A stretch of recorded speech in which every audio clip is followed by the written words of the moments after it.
I'm Chief Meteorologist Marcus Bailey. Thanks for checking out this weather webcast on this Wednesday afternoon. And it's been a soggy one for some of us. Not heavy rains, but steady rains nonetheless. Start you off with a live look as we record this right at the top of the hour, 2 o'clock on this Wednesday afternoon. Cloudy skies in Galesburg, very light wind, no rain right now up in most of Knox County. Very cloudy also in Pontiac, but not raining as of the 2 o'clock hour.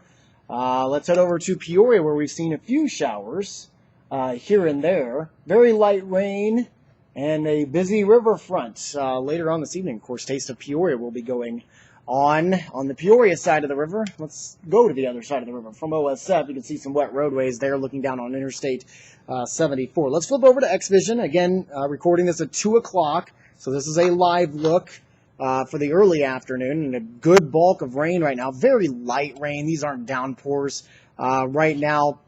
Very scattered across much of the metro area. Not raining everywhere in Peoria. Just west of the Heights. Up in Dunlap, Rome, Spring Bay, Pekin, you're seeing some good rain right now. Hannah City, Glassford, Brimfield. So a lot of Peoria County, at least some scattered light rains over much of the area. Same thing for the northern portions of Tazewell County. From, all the way towards Pekin to Washington, Deer Creek, Morton, and Mackinac, all seeing rain. Let's bounce back out to the home view right now. Bloomington Normal is dry, but we do have some rain extending down to the south and west. Southern Fulton County, extreme western Mason County, seeing some rain from Havana down to Bath, just north of Chandlerville, down in Cass County, and Astoria to Browning, seeing some rain right now. Let me go back to the home position and throw on the loop here over the last couple of hours, and you can see how this is all kind of progressing. Another band of steady showers now just west of McDonough County, or working into western McDonough County. So we're going to have on and off rain. Now, if you're going to be heading down to the Taste, take the umbrella with you, but notice what's going on towards Iowa, southeastern Iowa.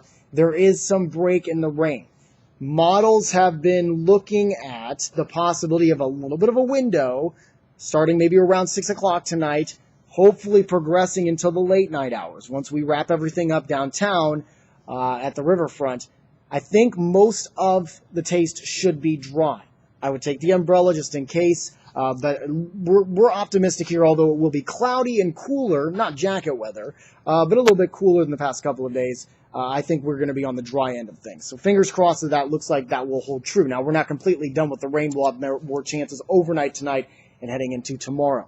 75 in Peoria, 84 in Bloomington, 81 in Galesburg, and 79 in Macomb. Rain, cooled air, and some of that cool air starting to work in to the Midwest, including our state here in Illinois. 82 in Chicago, 78 in Minneapolis. We're going to have more of a fall-like feel, or at least late summer-like feel as we head into the end of the week, and that could provide some stronger storms as we head to the day tomorrow. It is muggy thanks to all the moisture that we've seen in Peoria for the past 6 hours or so we've had since this morning. So dew points are up there. It feels a little sticky outside, and that's all that low-level moisture from the rain we've had today. Not much really going on the watch and warning map. A few severe thunderstorm warnings with those tiny orange boxes, those polygons, but no watches in effect, so it's going to be widely scattered severe weather, and we're not anticipating any severe weather for us.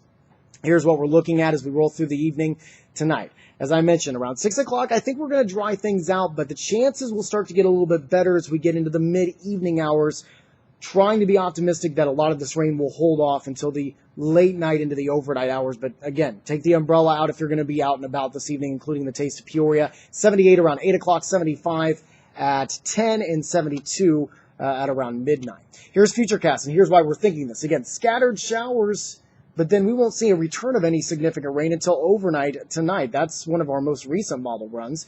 We'll be in the mid-60s as we head through the overnight tonight. Slight risk for severe weather tomorrow afternoon. We'll have a second cold front, a little bit more potent, a little more steam on this one as well. Large hail damaging winds will be the primary threat, and really the primary threat for the strongest severe weather probably going to be in the axis of east central Illinois back into Indiana, but we're still kind of in that realm there, that we need to keep our eye open for some stronger storms tomorrow. And this is how it will play out. It looks like it'll be a midday to early afternoon event as the cold front pushes through. This model advertises that the cold front is out of here by the evening drive. So we'll see if that holds true. If that is true, we'll start to feel a bit of a cool down as well. Cooler and drier air sneaking in by the end of the day. 79 around lunchtime, 82 for our afternoon high here in the city, 83 in Bloomington and 81 in Galesburg. Rain will continue to push eastward as we head through tomorrow night. Clouds will start to decrease as we head into our Friday, maybe partly cloudy early on, and then mostly sunny as we head into the afternoon. And Friday looks fantastic. Mid-70s for afternoon highs to wrap up the week, and we only go a few degrees warmer as we head into the weekend. We'll continue to monitor the rain situation for tonight. Again, no severe weather expected, but it could be a wet one if you might be heading down to the Taste of Peoria. Not going to be a washout, but we may be dodging a few sprinkles here and there. And then chances for severe weather. We'll have updates on our blog for tomorrow for that severe weather, by the way. Updates on our blog, also on Facebook, Twitter, and Google+. And if you're local to us, we invite you to join us at WMBD 31 News at 4, 5, 6, and 10. I'm Chief Meteorologist Marcus Bailey. Have a great Wednesday.